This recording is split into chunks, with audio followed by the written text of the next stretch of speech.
my presentation is on police brutality, framing, and blaming. More specifically, how does the framing of instances of police brutality by legacy news sources affect the way or influence the way audience assigns blame to the groups involved, right? So I kind of want to talk about how I got into this research a little bit first. I was sitting in the caf right down there with my friend, and it was November of 2023. And during this time, this was when Tyre Nichols, a black man in Memphis, Tennessee, was beaten by 5 black police officers to death. And I remember watching it, and my friend commented, "Oh, well, the man shouldn't have run," because he was stopped at a stoplight and he tried to run. And my friend was like, "Oh, the man shouldn't have run." The next day, more context came out about the same story, stating that the 5 black police officers were members of the Omega Psi Phi fraternity incorporated. And my friend later shifted his blame onto the police officers, saying, how would the police system let such such people with corrupt ideals or whatever into the police force, right? And that's what sparked this research. So I'm going to be breaking this presentation down into 3 sections: what framing and blaming is, what hegemony and framing is, or how hegemony and framing interact, and then lastly, police brutality in the news and what that looks like from a framing perspective. Right. So first, what is framing? I'm using David Snow's definition of framing, which is inspired by Goffman's interpretation of framing, which is the realignment of one's biography and how they are in accord with the movements or events informing point of view and or history, right? So the earliest form of framing we have is religion, specifically with how people would understand events that were presented to them, right? So if people saw crops growing and they're like, "Oh, why are these crops growing?" And they saw somebody dancing, they're like, "Oh, the crops are growing because somebody is dancing," right? That's a very, very, primitive, not even primitive, basic example of framing that we really don't see in a simpler form. But what does framing do? So framing causes blame to go from an external state to an internal state, or vice versa, that is consistent with the movement's or framer's ideology or purpose. So I've had to modify this Snow's definition a little bit because he talks about it solely within the context of social movement, but other scholars like Erickson and Entman expand this definition into events or even as far as objects, right, and how you interact with objects. So an example, a very simple example, is a man doesn't have good job security. And he's blaming like, "Oh, my luck is bad. Oh, it's the 2008 financial crisis. Everything's going bad." And he goes to this Buddhist temple because he needs on a Buddhist retreat. And the Buddhist is like, "The reason all these bad things are happening to you is because of karma."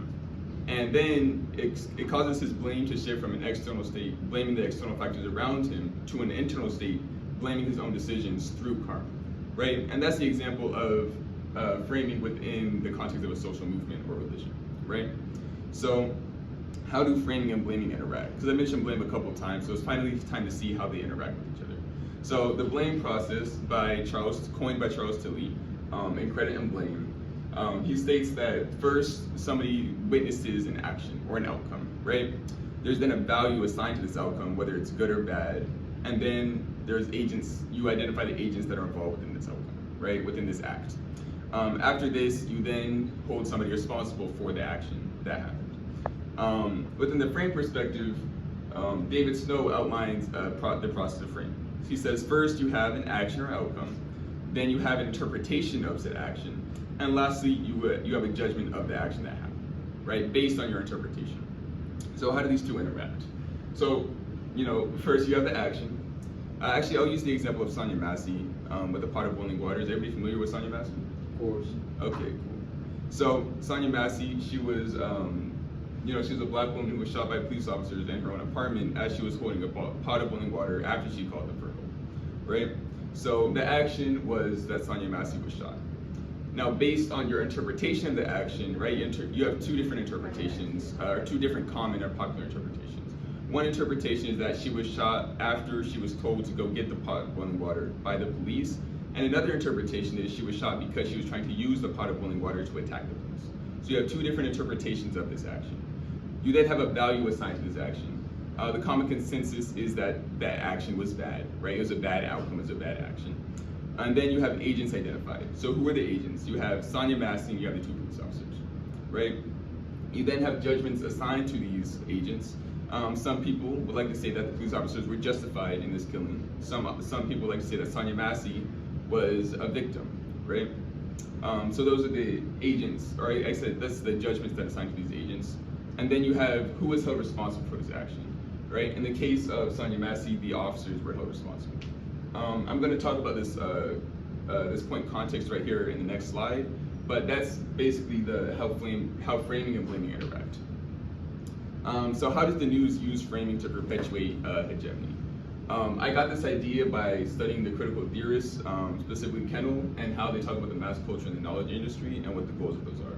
But first, before that, it's important to note that interpretation is based off the knowledge of the action. So your interpretation of the action is based off how much knowledge you have around it. The news has the greatest ability to frame, and this is noted by media scholars in the actual mechanization and process by which people frame. One, it is more difficult for the audience to relate to the story, and two, when the audience has little pre-existing information or bias about the situation.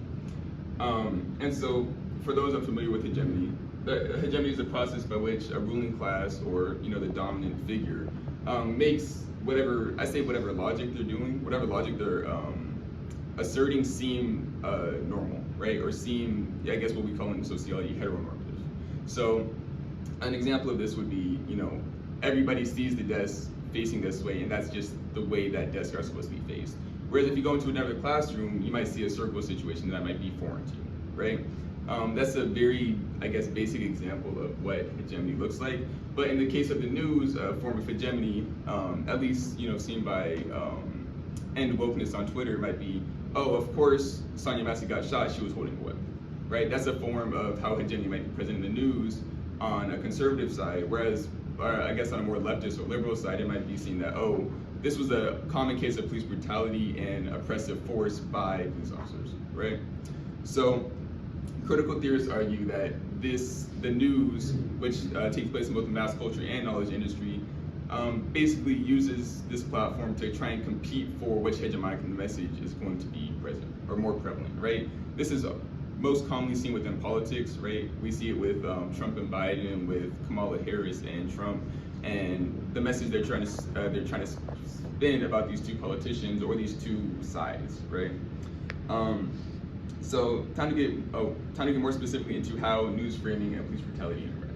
So media scholars argue that police brutality is relatively resistant to external framing, right? I disagree with this because the general public is not informed on all of the police department policies, and specifically the history of the police department, right? As I said earlier, right, this content can influence people's interpretation and value assigned to events that happen. So by introducing, my question is, or I guess I want to do further research on this point, how does introducing context into events of police brutality influence the way that people are going to assign blame? That's a question for further research, as I currently don't have the resources to explore that in depth. However, it's important to consider, especially when many of the police policies here in Atlanta are remnant of corrupt police history. For example, the zone discretionary unit states that any zone within Atlanta that is marked a high crime area, which isn't necessarily based on statistics, or at least not statistics that are available to the public, police are allowed to stop and frisk without reason, right? So if they see you driving on the street and they believe that you are a suspect or look like a suspect, they are allowed to stop and frisk you without reason. And next we have the community-oriented policing section, which provides a liaison for every single community within Atlanta. Coincidentally, I guess not coincidentally, there is no liaison for the Black community. There's a liaison for the Hispanic community, there's a liaison for the athletics community, for the LGBTQ community, but there's no liaison for the Black community, who is most affected by police presence within Atlanta, right? So how I'm going to be measuring the relationship between framing and blaming within this study, right? So I'm going to be using a mixed method semantic analysis. This is going to be used to identify themes within the articles and within comments and see if there's a correlation. My sample size is 10 news articles from legacy news sources. A legacy news source is just a news source that was not born on the web, right? So for example, it's New York Times, Washington Post, Fox News, CNN. All these news sources were not born on the web. And I know this sample size seems relatively small, 10 news sources. However, it's physically impossible for me to go in and search every single comment under this article. And that's why I'm using semantic analysis for this study, right? Otherwise, I would just read the article and then call it a day. And then the design, as I stated earlier, is to look for a correlation between the themes in the articles and the themes in the comments. Are there any questions? I'll wait for someone else before I ask my questions. Anybody have any questions? I have a question. I liked how you talked about like value being assigned to the actions. What do you think some of the how do you think these values are being assigned? Like what different things could make different people conceptualize the values differently? Oh, that's a really good point. I love using the example of George Floyd, right? When George Floyd was in the news and he was first presented as a father, right? He was first presented as an innocent, caring father that had kids. The value of his death was much more heightened, right? But as soon as they found out that there was fentanyl in his system, they used the decrease of value to not necessarily further justify his death, but to take blame away from the police officers and say that his death wasn't as valuable because it was induced by his own causes, right? So we see this role of context, in, I guess, using to increase or diminish value within this case. For example, with Sonia Massey, they're like, oh, she had called the police before for help, and because she called the police, the value of her death was increased because, oh, she was an innocent woman looking for help, and while she was looking for help, she was, murdered. So this role of context can influence or decrease value.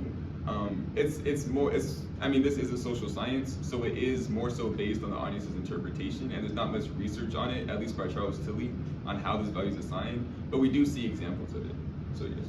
Does that answer your question? Yeah. Okay. Super insignificant small question. But when you talk about hegemony, you talk about it as intentional disposal, right? But then how I understand it in Gramsci, which to me seems even more sinister, is a sort of voluntary lag, right? A lag between sense of community, common sense, and the hegemonic ideas that is entirely voluntary, that is not agential disposition by the ruling class. And I'm wondering how that little framing shift might change, I guess. So, okay, I'm actually glad you brought up that question because from my understanding of Gramsci, it is the same, right? The reason I shifted it in this presentation is because I don't want to assume that news sources are always aware of the ways that they're perpetuating this hegemony, right? I think it would be unfair of me to say, oh, all news sources are intentionally framing police brutality in this way to perpetuate hegemony, because I feel like I'd be, I guess, leading the question in a sense, right? And that's why I framed hegemony, I framed hegemony in this way during this presentation, because I don't want to frame it as if news sources are intentionally framing police brutality in this way. This is a research to find out the ways in which they're either intentionally or unintentionally framing police brutality. So thank you for that question. Thank you. I have a question and maybe a suggestion. Suggestion first.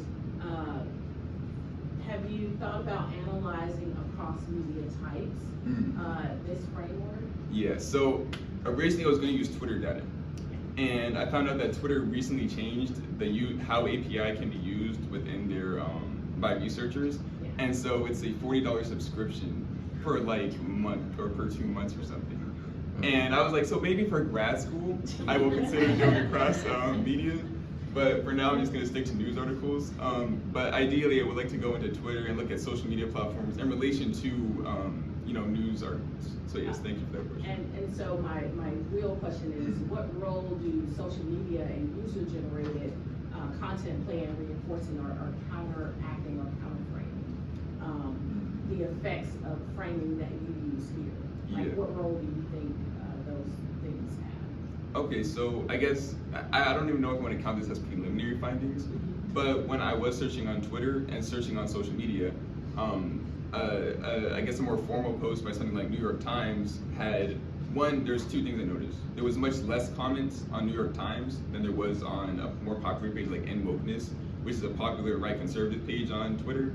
But two, people were a lot more reserved on New York Times. Whereas in Wokeness, there was a lot more people interacting with each other and commenting each other, supporting each other's opinions, right? So I don't want to say that on social media it appeared like an echo chamber, but it kind of appeared like an echo chamber where people went to go get validated about their opinions rather than get critiqued on them, or interact with other people.